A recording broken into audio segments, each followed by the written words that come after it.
शिवोहम। आवाज आ रही है? चलो ठीक। क्या विषय चल रहा था अपना? हाँ, शिवोहम।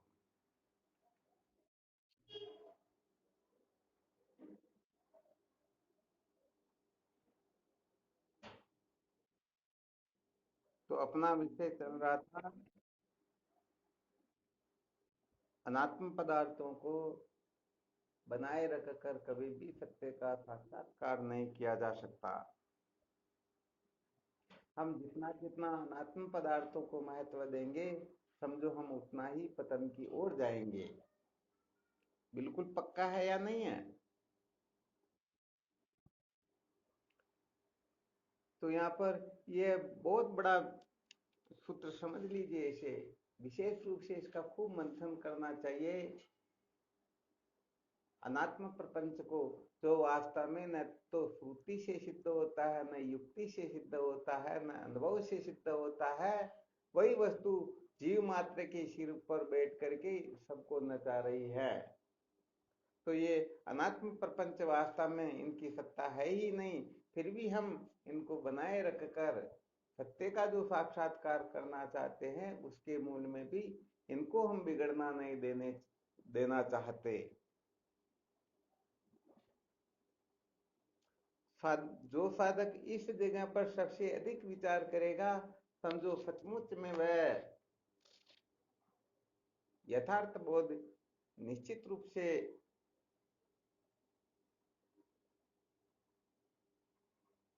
बाकी जो है वो जानकारियां तो हो सकती हैं, परंतु जैसा अनुभव होना चाहिए वैसा अनुभव होगा नहीं।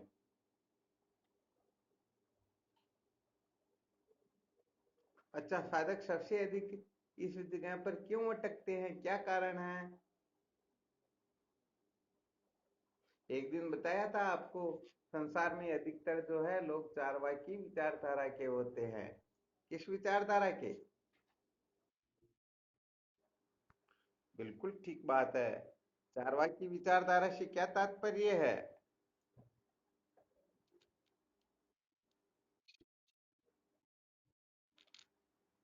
बहुत अच्छी बात है। और कोई बाकी दूसरे बताओ।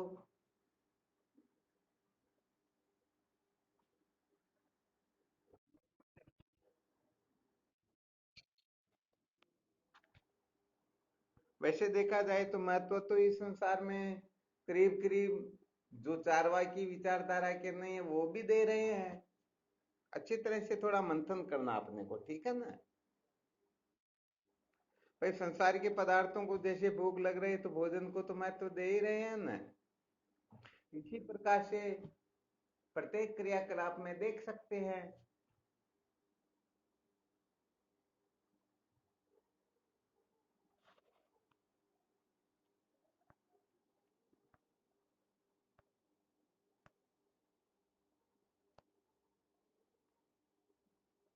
और भी कोई साधक सोच समझ करके फिर इसका रहस्य बताओ। वो अटकने का मुख्य कारण होता है।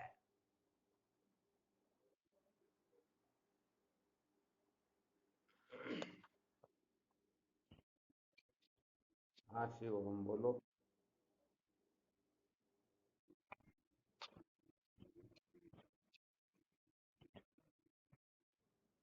बहुत अच्छी बात है। अच्छा, पूर्ण रूप से श्रद्धा हो इस कैसे पता चले?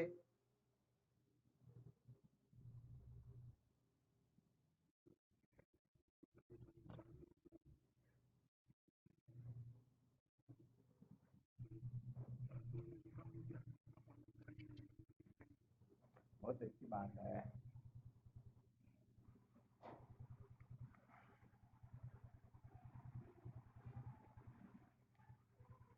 और भी कोई बोलो।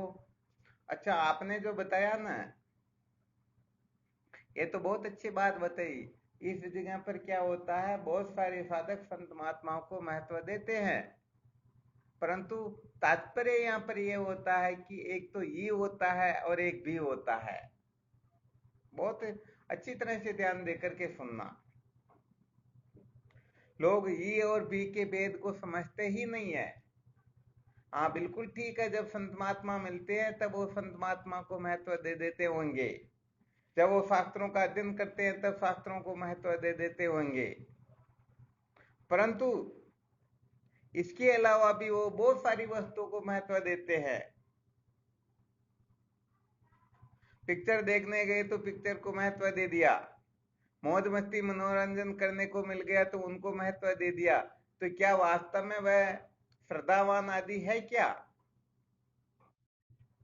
हाँ, इसलिए यहाँ पर विशेष रूप से समझना होता है कि सचमुच में यदि हम संत महात्माओं को और वेद वेदांत को महत्व दे देते, इस समय वर्तमान में हमारी ऐसी दुर्गतियां नहीं होती।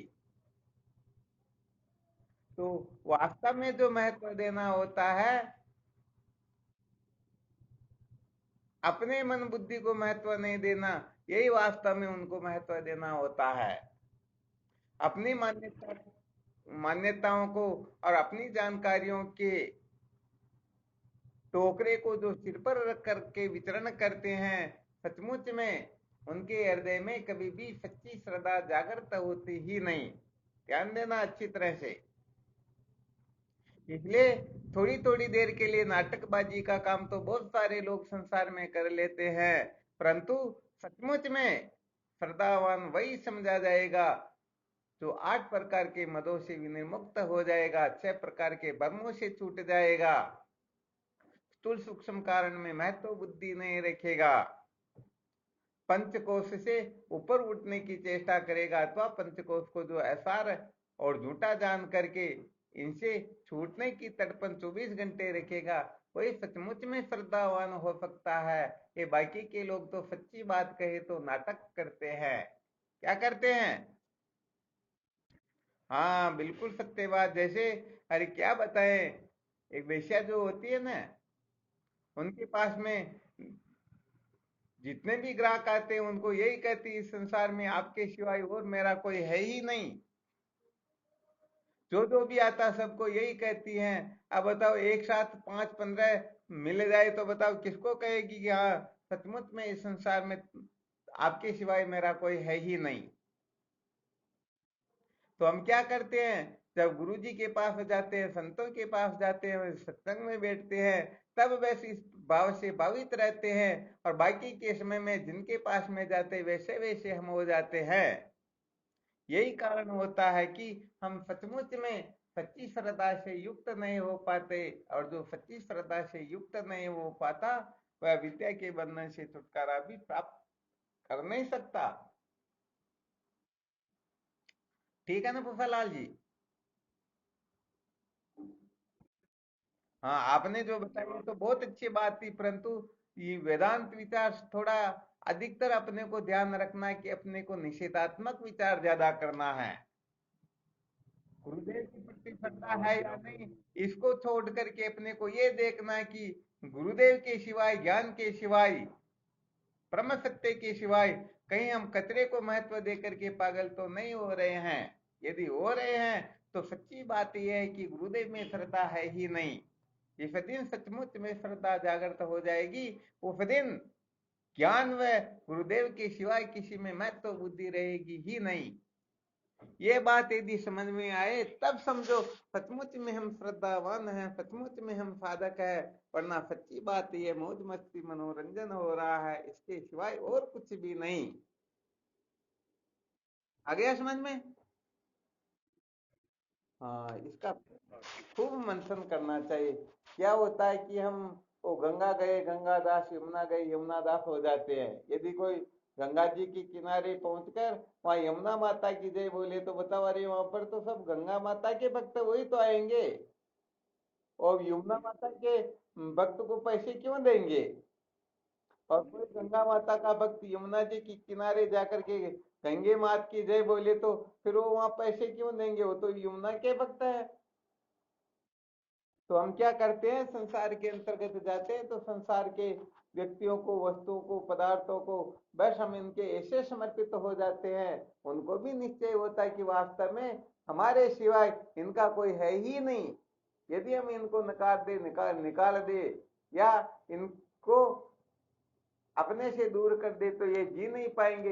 ऐसी परिस्थितियां हम सब ने बना रखी हैं। यही कारण होता है कि हम एक दिन में 1000 बार, लाख बार, करोड़ बार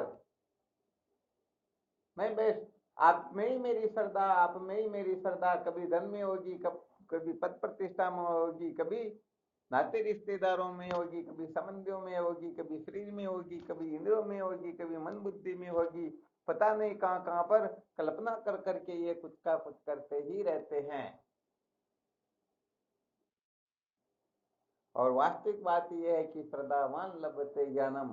तो भाई बात यहाँ पर तो यही है कि जब तक हम मान्यता में और अपनी जानकारियों के चक्कर में पड़े हुए हैं, समझ लेना सचमुच में श्रद्धा अभी तक प्रकट हुई ही नहीं। जब तक हम अपनी मान्यताओं को, अपनी कल्पनाओं को महत्व देते रहेंगे, हाँ ये ठीक है, ये ठीक नहीं है, अरे जब आप इतने ही समझते हो तो फिर गुरुओं की आवश्यकता क्या है क्या आवश्यकता? हाँ बिल्कुल वास्तविक बात होती है, वहां पर कोई आवश्यकता होती ही नहीं। इसीलिए सचमुच में बिना विवेक के, बिना विचार के, बिना समझदारी के, बिना अनात्म पदार्थों का निषेध किए हम ब्रह्म विचार करने के लिए निकलते हैं। तो थोड़ी देर के लिए तो ब्रह्म विचार करते हैं, परंतु तुरंत क्या होता है कि कोई संसार का ऐसा झगड़ा झमेला वो अपनी दृष्टि में, अपने मन में, अपनी बुद्धि में ख्याल आ जाता है, और हम वहां से हट करके फिर उसी का चिंतन करने लग जाते हैं। हाँ इसीलिए वास्तव में क्या होता है कि ठीक ठीक समझे बिना तो सचमुच में कोई कभी कृतार्थ हो ही नहीं सकता। इसके लिए तो अपने को बहुत ही अधिक सावधान रहना होगा। बहुत अधिक सावधान रहेंगे तभी सचमुच में हम अपने जीवन को धन्य बना पाएंगे, वरना सचमुच में हम इस जीवन को रुला देंगे। किसके लिए? अरे थोड़े से अभिमान की पुष्टि के लिए, थोड़ी सी कल्पनाओं को सिद्ध करने के लिए, महत्व देने के लिए, बनाए रखने के लिए। तो बताओ ये कल्पना जल्पना ये जितनी भी है, ये अपने लिए प्रतिबंधक है या नहीं है? ये बहुत अधिक प्रतिबंधक है। इसलिए ये अनादिकाल की जो जो कल्पनाएं बैठी हुई हैं, जो जो मान्यताएं बैठी हुई है, जो जो जानकारियां बैठी हुई हैं, अर्थात हमने न संतों का संग किया, न गुरुओं का संग किया, न शास्त्रों का स्वाध्याय किया, केवल मात्र हमने प्राकृत स्वभाव के अनुसार पता नहीं अंट संट ऐसी ऐसी कल्पनाएं कर ली, ऐसी ऐसी उल्टी बातें अपने खोपड़े में बिठा ली तो बस यही सत्य है, तो इनके विरुद्ध चले, विरुद्ध कहे, विरुद्ध हो, वो ठीक नहीं है। बस यही पतन का मुख्य कारण होता है। इसलिए सत्य बात तो यह है कि केवल और केवल मात्र ब्रह्म विद्या के सिवाय किसी को महत्व दे रहे हैं, समझ लेना चाहिए जीवन व्यर्थ चला जाएगा, क्योंकि किसी से सार्थकता प्राप्त होती ही नहीं। यहाँ पर तो कहा गया है, अष्ट सिद्धि नव निधि मिले तो 84 ने छूटा, निज आत्म के ज्ञान हुए बिन सभी जानो झूठा।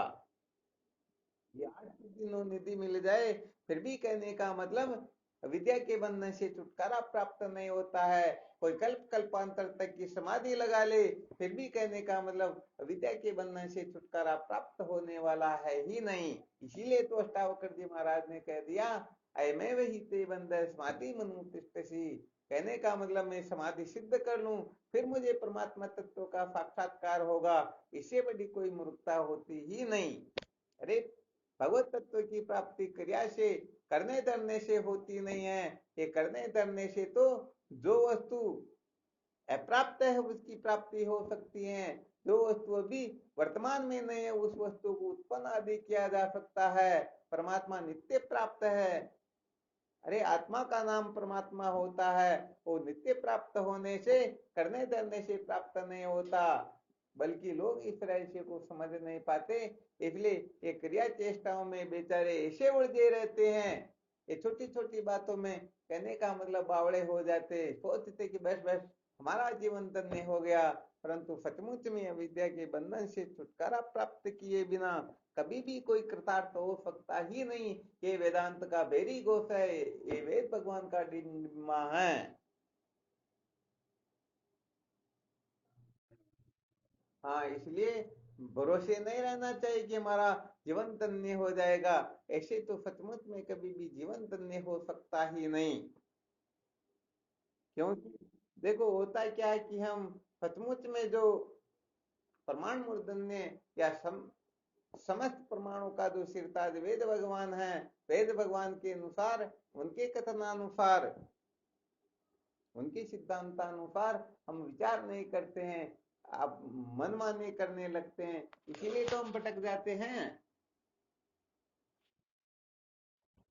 हाँ, तो इसके लिए अपने को सचमुच में खूब मंथन करना है कि वास्तव में ये मन की जो कल्पनाएं होती हैं, बुद्धि की जो जानकारियां होती हैं, सचमुच में ये बुद्धि से पहले भी परमात्मा है, बाद में भी परमात्मा है। तो जो बुद्धि से पहले है उसको बुद्धि बेचारी कैसे जानेगी, और बुद्धि के नष्ट होने के बाद में जो रहेगा उसको ये बुद्धि बेचारी कैसे जानेगी। इसलिए इनका निषेध किए बिना ये समस्या समाप्त होती ही नहीं, या हो जाती है। हाँ, बिल्कुल नहीं होती हैं। कहने का मतलब कोई कोटि कोटि वर्षों तक समाधि अवस्था में स्थित हो जाए, फिर भी कहने का मतलब ये विद्या के बंधन से छुटकारा प्राप्त नहीं कर सकता है। लोग 1-2 मिनट की समाधि लगा करके, 5-25 मिनट का ध्यान लगा करके, थोड़ी देर की कल्पना करके समझ लेते हैं हमने बहुत बड़ा तीर मार लिया, परंतु सच्ची बात यह है ही नहीं। यहाँ पर तो कल्पांतरण, कल्पांतरों की समाधि भी जीव को बंधन से मुक्त नहीं कर सकती हैं। कर सकती हैं क्या? हाँ, क्यों नहीं करती? क्योंकि समाधि के अंतर्गत क्या होता है, क्या होता है समाधि में?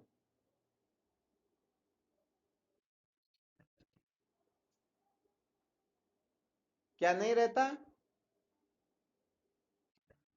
नहीं, विचार नहीं करना होगा। हालांकि कह सकते हैं कि थोड़ा दूसरे ढंग से करना होगा। हाँ, चित्त की वृत्तियों का निरोध, इसको कहते हैं समाधि। योग चित्त वृत्ति निरोध है। ऐसा आया या नहीं आया योग सूत्र में? तो समाधि के अंतर्गत चित्त की वृत्तियों का निरोध हो जाता है, परंतु ये चित्त तो ज्यों का त्यों बना रहता है ना। और दूसरी बात यह है कि वहां पर यदि वृत्तियों का निरोध हो जाता है तो बिना ब्रह्माकार वृत्ति के कभी भी अज्ञान की निवृत्ति नहीं होती है। तो चित्त की वृत्तियों की निरोध होने से क्या अज्ञान निवृत्त हो जाएगा क्या? अरे जैसे वो अफ्रीका में जो शुतुरमुर्ग नाम का पक्षी होता है ना, अधिकतर लोग शुतुरमुर्गी विचार के होते हैं। क्या करते हैं? अफ्रीका का जो शुतुरमुर्ग पक्षी है, जब हिंसक जानवर उसे मारने के लिए आते हैं तो वह जमीन में अपने मुंह को धंसा लेता है, समझता है कि मैं इसको नहीं देख रहा हूं तो इसकी क्या औकात है मेरे को देख रहा होगा। बेचारा मारा जाता या नहीं मारा जाता? हाँ, अपने यहाँ पर भी बिल्ली यदि कबूतर के ऊपर झपटा मार दे तो कबूतर आंख बंद कर लेता है, सोचता कि मैं इसको नहीं देख रहा हूं, ये इसकी क्या हिम्मत मेरे को देख पाएगी, बेचारा मारा जाता है। तो ऐसे ही सच्ची बात तो यह है, सत्य की ओर से आंख बंद करने से काम कभी भी चलने वाला है नहीं। क्योंकि समस्त शास्त्रों का जो परम तात्पर्य है उसको जाने बिना कभी भी कोई कृतार्थ हो सकता ही नहीं। अब क्या कहे, भोले जीव जो होते हैं ये छोटी मोटी जो किताबें होती इनको ही शास्त्र समझ लेते हैं। हाँ, ये धर्म आदि जो शास्त्र हैं ये स्वर्ग आदि लोगों की प्राप्ति करवा सकते हैं, ब्रह्मलोक आदि की प्राप्ति करवा सकते हैं, फलों के समीप्य सारूप्य सायुज्य मुक्तियां प्राप्त करवा सकते हैं, परंतु अविद्या के बंधन से छुटकारा तो ऋते ज्ञानानंद मुक्ति बिना ज्ञान के कभी भी वास्तव में निवृत्ति होने वाली है ही नहीं। मुक्ति जो होती है वो केवल और केवल मात्र ज्ञान से ही होती है। तमें विदित्वा तिमिर्तमेति नान्य पंथा विद्यते अयनाय, और कोई रास्ता है ही नहीं। है क्या रास्ता? वास्तव में रास्ता है ही नहीं। तो कुल मिलाकर के हम ये मन की कल्पना में और बुद्धि की जानकारियों में ऐसे अटके रहते हैं कि वास्तव में केवल और केवल मात्र इतनी सी नासमझी के कारण ही हम चारवाकी हो जाते हैं। और जो एक बार चारवाकी हो गया, फिर कोई भी कुछ भी करके उसे विद्या के बंधन से मुक्त करने की समझ से। आ गया समझ में?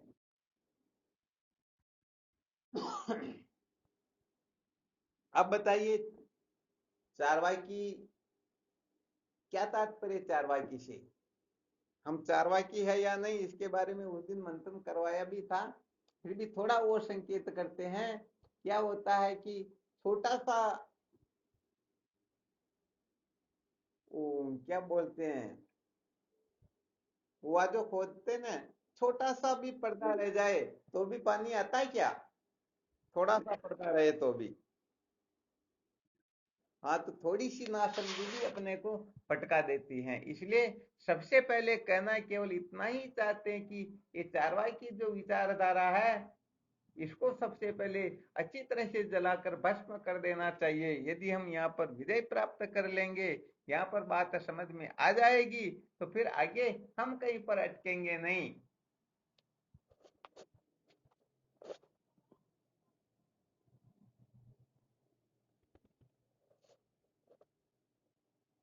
बताइए, कौन बताएंगे? अभी जो बताया गया वह विशेष नहीं है,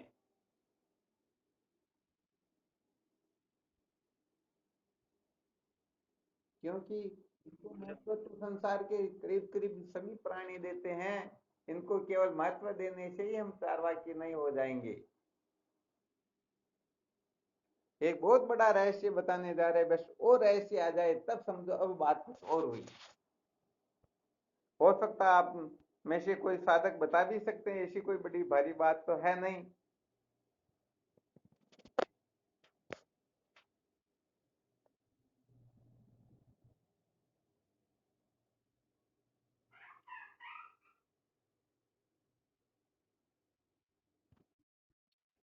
हाँ शिवम बोलो।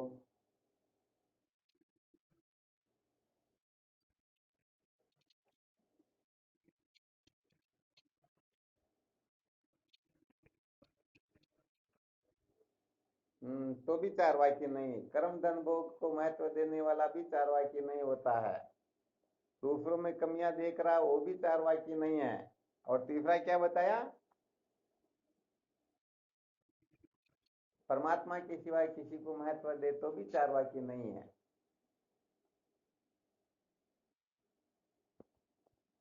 असली चारवाकी की चर्चा चल रही है। हाँ, ये चारवाकी के चेले हो सकते हैं। ध्यान देना अच्छी तरह से, है ना? हाँ, वास्तव में चारवाकी कौन है?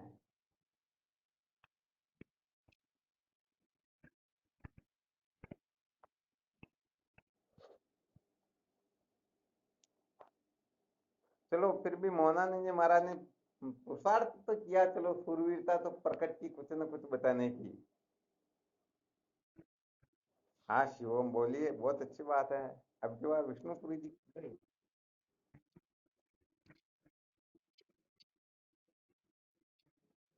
हाँ बिल्कुल, बहुत अच्छी बात।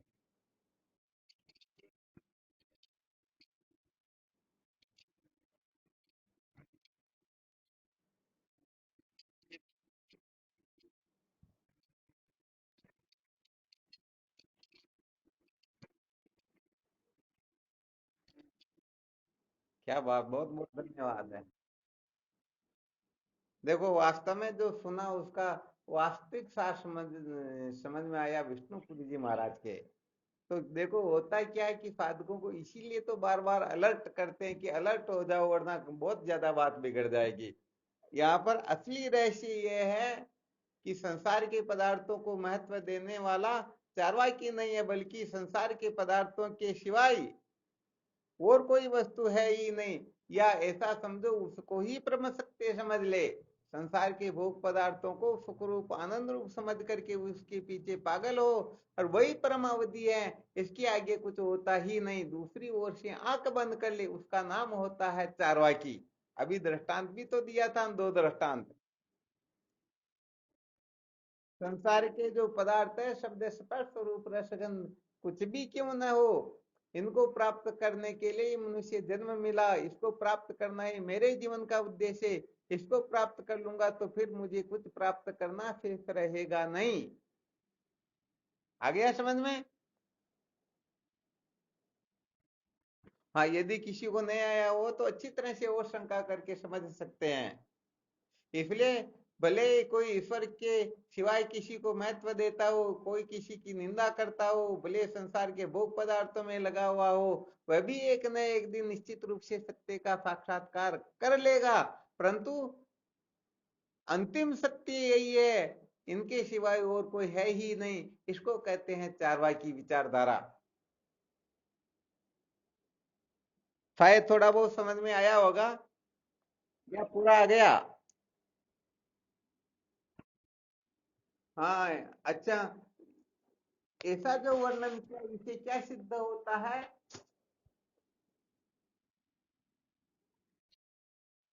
हाँ शिवम बोलो।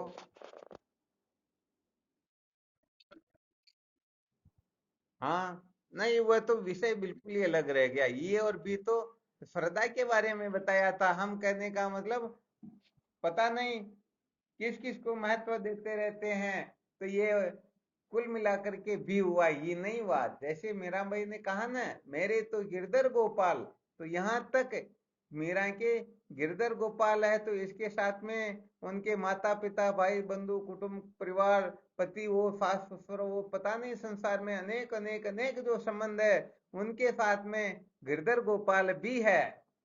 आ गया समझ में? परंतु आगे कह दिया दूसरों न कोई, इसको कहते हैं निषेध। तो एक तो कहना होता है कि मेरे गिरधर गोपाल भी है, और एक जो मेरे गिरधर गोपाल ही है, इसमें होता रात दिन का अंतर। शायद आप लोग विचार करना, अपनी कक्षा में शायद पांचुराम जी महाराज भी होंगे। ये एक दो संत ऐसे थे कि ये और भी कम से कम 3 वर्ष तक चर्चा चली, तब एक दिन जाकर के कहा कि इस दिन तो हम केवल हाँ कर रहे थे, परंतु अब अच्छी तरह से समझ में आया कि ये और भी क्या होता है। एक तो मुझे भगवत प्राप्ति करनी है, भगवत प्राप्ति भी मुझे करनी है, या मुझे भगवत प्राप्ति ही करनी है।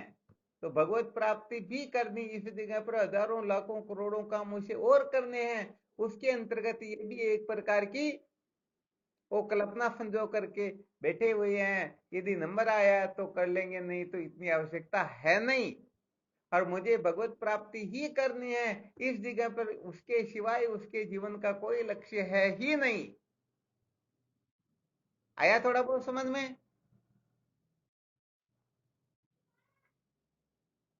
एक तो मैं ब्रह्म विद्या को भी महत्व देता हूं, तो ब्रह्म विद्या को महत्व देता है, इसके साथ में नाच गान करने वाली विद्या को भी महत्व देता होगा।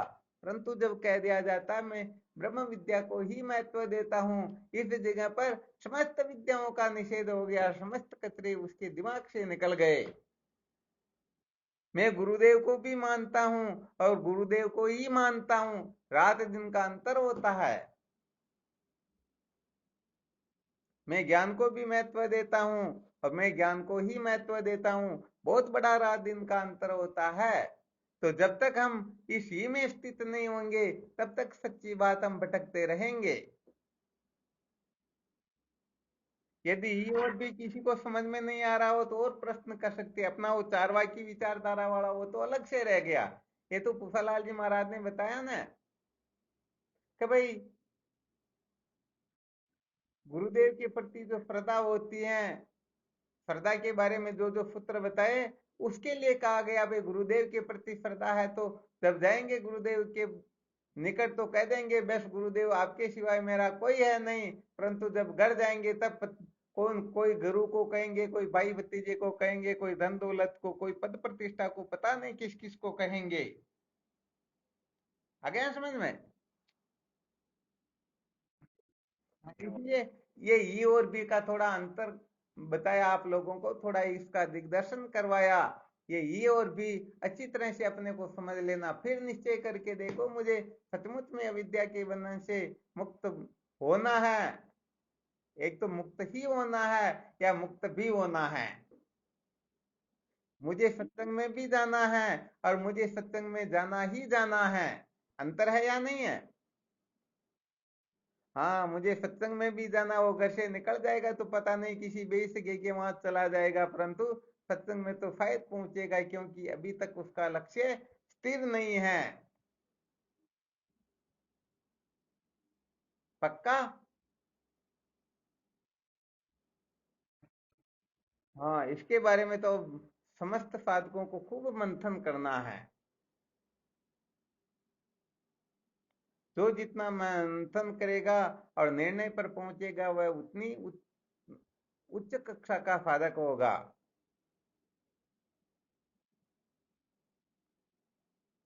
तो कहने का मतलब, जो ये निश्चय कर लेता मुझे अविद्या के बंधन से मुक्त होना ही होना है, वही व्यक्ति, वही साधक, वही जिज्ञासु ब्रह्म विद्या को महत्व देगा।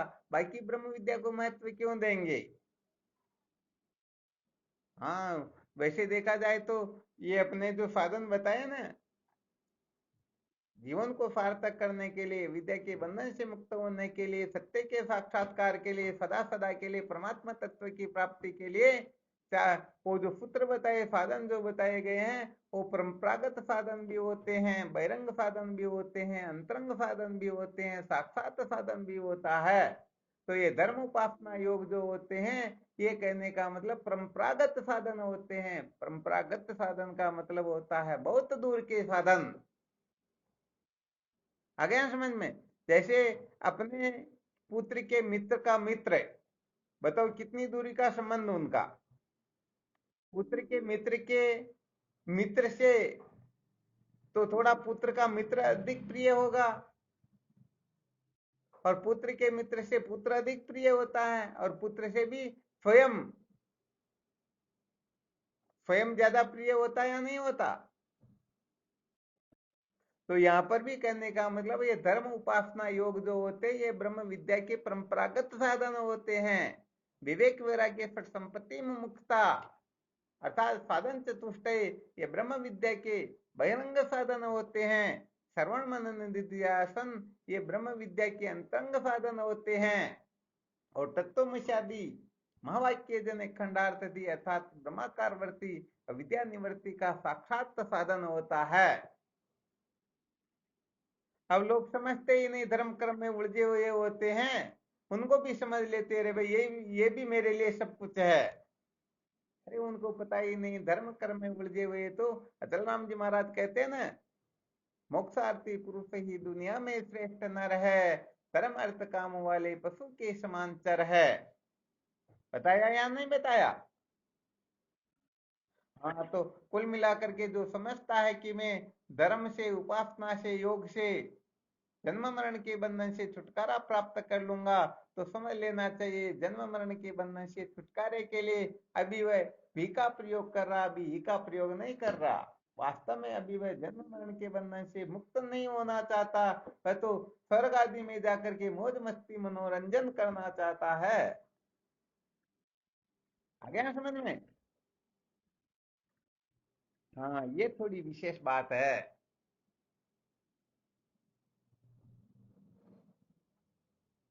इसीलिए तो ये तो स्पष्ट कहा गया है, ईश्वरानुग्रह दैव कुशाम अद्वैत वासना माँ भय प्रीतिनाद वितरिणाम उपजायते। ईश्वर के परम अनुग्रह से जीवों के हृदय में अद्वैत की वासना उदय होती हैं। ये बड़े बड़े भयों से रक्षा करती हैं, परंतु होती है सृष्टि में दो या तीन को ही।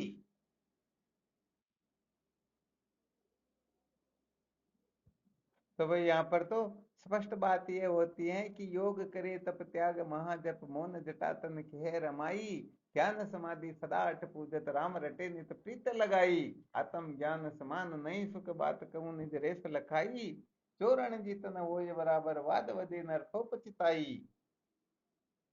आ गया समझ में? हाँ, ये सारे के सारे करके देख लो। कृते गंगा सागर गमनम वर्त त्रिपालनम अत्वादानम, ज्ञान विहीने सर्वमनेन मुक्ति न भवति जन्म सत्येन, करोड़ कल्प कल्पांतर तक करते रहो। सच्ची बात यह है, कभी भी अविद्या के बंधन से छुटकारा प्राप्त होने वाला है ही नहीं। इसको अच्छी तरह से निश्चय कर लेना चाहिए। और इस प्रकार से अच्छी तरह से निश्चय करके फिर यदि कोई ब्रह्म विचार में कुशल नहीं है, फिर उसके लिए साधन बताते हैं कि देखो भाई तुम ये नहीं कर सकते हो तो ये करो। क्योंकि जब तक चित्त शुद्ध नहीं होता है तब तक कहने का मतलब ब्रह्म विद्या प्रकट नहीं होती है, ब्रह्म विद्या का रहस्य समझ में नहीं आता। बस इसीलिए धर्म उपासना योग आदि साधनों को महत्व दिया जाता है। धर्म के द्वारा अधर्म की निवृत्ति होती है, उपासना के द्वारा वासना की निवृत्ति होती है, और योग के द्वारा विक्षेप की निवृत्ति होती है। जब अधर्म वासना और विक्षेप जीवन से पलायन करने लगते हैं तब समझो उनका चित्त शुद्ध होने लग गया। और इस प्रकार से जिनका चित्त शुद्ध होता है उस चित्त में फिर इस प्रकार की क्या जागृति होती है, ये संसार कैसे उत्पन्न होता है, ये जीव जन्म मरण के चक्कर में क्यों भटकता है, इस जन्म मरण के बंधन से मुक्त होने के लिए कोई साधन है भी या नहीं, इसके लिए मुझे क्या करना, मैं कौन हूँ, कहाँ से आया हूँ, कहाँ पर जाना है, ये सारी की सारी बातें उस शुद्ध हृदय में प्रकट होने लगती हैं। वरना अशुद्ध हृदय में ऐसी बातें थोड़ी उदय होगी। हाँ, उसमें तो ऐसी होगी कि कैसे किसी डाका डालो, कैसे किसी को अपना बनाओ, कैसे किसी को ऐसा वैसा कर दो, ये फालतू की अंत संत बातें ही उनके जीवन में प्रकट होती रहती हैं। पक्का। हाँ, इसलिए सच्ची बात तो यह है भाई, हम यदि भी के चक्कर में पड़े रहेंगे तो सच्ची बात है पड़े रहो, अनादिकाल से पड़े हुए हैं, कभी मुक्ति होने वाली है नहीं। इसलिए मुझे इसी जीवन में सत्य का साक्षात्कार करना है, तो जिससे सत्य का साक्षात्कार होता है बस उसी को वह महत्व देगा। बाकी कचरे से वह ऊपर उठेगा, उसे महत्व नहीं देगा, उसके पीछे वह पागल होगा नहीं। आ गया समझ में? तो ये और भी का था, और अपना विषय चल रहा था चारवाकी विचार है। तो उसको चारवाकी विचार अभी जो अपने विष्णुपुरी जी महाराज ने जो बताया, हालांकि पहले तो कुछ ऐसा वैसे ही बोल रहे थे जो साधारण बात थी, परंतु अंत में जो असली बात बता दी, बस इसके सिवाय वह किसी को समझता ही नहीं। संसार के भोग पदार्थ ही उनके लिए मेन प्राप्तव्य वस्तु है, उसके सिवाय और कोई वस्तु होती ही नहीं। भोग पदार्थों के सिवाय न कोई परमात्मा होता, न कोई स्वर्ग नरक होता, न कोई बंधन मुक्ति होती, न ज्ञान होता, न कोई गुरु होता, न कोई चेला होता। तो संसार के पदार्थों को महत्व दे करके बस वहीं अटक जाए कि इसी से मैं मेरे जीवन को धन्य बना लूंगा, इसी से मैं कृतार्थ हो जाऊंगा, इसके लिए ही मुझे मनुष्य जन्म मिला हुआ है, इस प्रकार की विचारधारा वाले को कहते हैं चारवाकी। आया समझ में? कोई संशय हो तो तुरंत बोल दिया करो, कोई दिक्कत नहीं है। तो अब अपने को विचार करके देखना है कि ये संसार के जो भोग पदार्थ है, चाहे शब्द हो, स्पर्श हो, रूप हो, रस हो, गंध हो, ये जितने भी भोग पदार्थ है, इन भोग पदार्थों को ही हम अपने जीवन का असली लक्ष्य समझ रहे हैं, अथवा इनको प्राप्त करके हम अपने को कृतकृत्य समझते हैं, अथवा इन भोग पदार्थों के सिवाय मेरे जीवन का कोई लक्ष्य है ही नहीं, या इसके सिवाय कोई वस्तु श्रेष्ठ है ही नहीं। यदि ऐसा कोई समझ कर बैठा हुआ है तो निश्चित रूप से समझ लेना वह चारवाकी एक नंबर का ही है। ठीक है।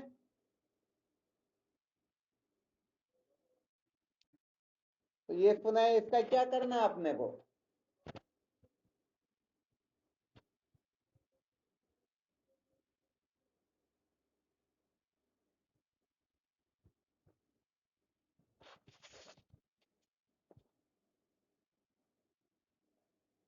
कोई बोले नहीं क्या बात हुई, ये आवाज नहीं आ रही है?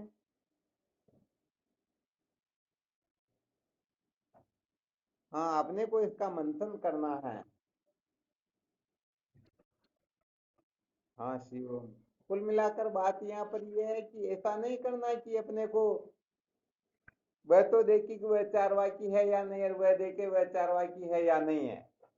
अपने बारे में ही मंथन करना, क्योंकि ये पहले बताया जा चुका है कि वेदांत का जो मार्ग होता है ये अंतर्मुक्ता का मार्ग होता है, बहिर्मुक्ता का मार्ग तो है ही नहीं। इसलिए यदि कोई ये देखता है कि नहीं वह चारवाकी है, तो समझ लेना चाहिए बहुत बड़ा गड़बड़ घोटाला है। आज रमेश ने 2-3 मैसेज ऐसे विलक्षण भेजे थे, विचार करके देखा जाए तो ये गड़बड़ी संसार के जीव मात्र कर रहे हैं, इसी कारण से किसी को बोध होता ही नहीं।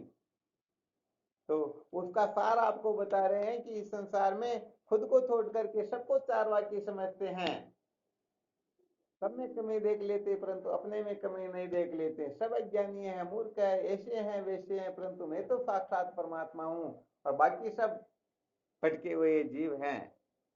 तो यदि ऐसा करने लग जाएंगे कि मैं चारवाकी नहीं हूं बाकी सब चारवाकी है, तो समझो उन्होंने आज की सत्संग का एक अक्षर भी समझा नहीं, बल्कि और विपरीत रहस्य समझ लिया, और कहने का मतलब ज्यादा भटक गए। तो वेदांत विचार के अंतर्गत केवल मात्र स्वयं की मीमांसा ही करनी होती है, कौन क्या कर रहा है इसको लेकर दिमाग खराब करने की आवश्यकता रहती ही नहीं।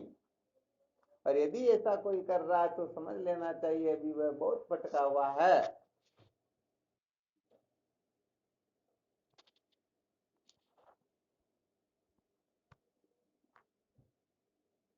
आ गया समझ में? बहुत बहुत धन्यवाद, बहुत अच्छी बात है।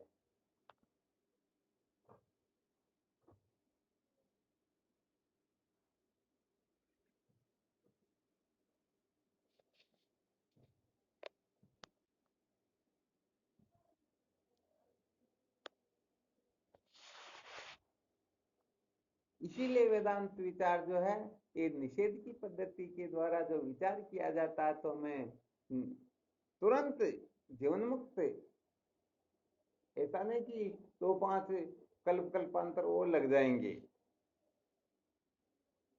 जिस समय निषेध दृढ़ हुआ या निषेध पूर्ण हुआ, बस उस निषेध का जो अधिष्ठान है वही अपना स्वरूप है, वही वास्तव में अद्वितीय ब्रह्म है, और उसको जान करके जीव सदा सदा के लिए इधर अमर हो जाता है। इसके लिए किसी क्रिया की, चेष्टा की, ध्यान वगैरह की किसी की आवश्यकता होती ही नहीं।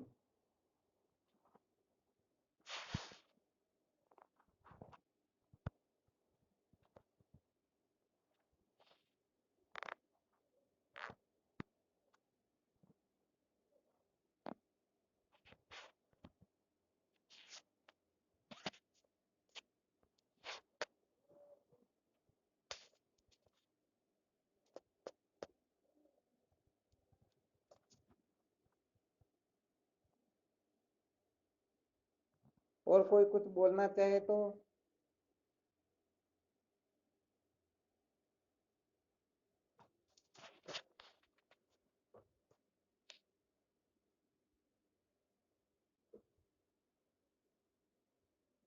चलो ठीक, बहुत अच्छी बात, फिर करो मंथन, और क्या, इसी का विचार करो।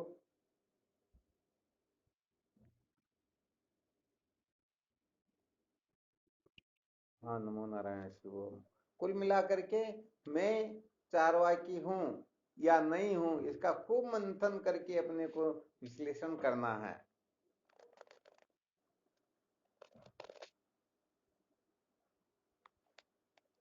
क्योंकि दूसरे चारवाकी है या नहीं इसे अपने को फायदा नुकसान नहीं होगा, बल्कि अपन चारवाकी है तो सदा सदा के लिए भटक जाएंगे। पक्का? हाँ, बहुत बहुत धन्यवाद, बहुत अच्छी बात है। शिवोहम। हाँ, शिवोहम।